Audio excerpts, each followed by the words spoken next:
Bana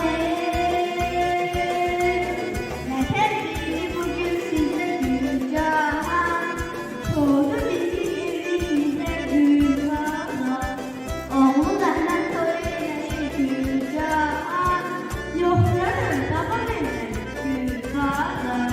Baba evlendi, 90 yaşında, 90 yaşında. Doğrudan evlendi, canım çürülendi.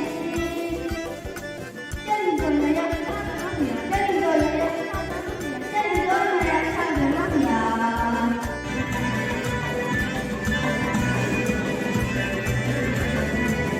Nereye? Gel bizden, gel.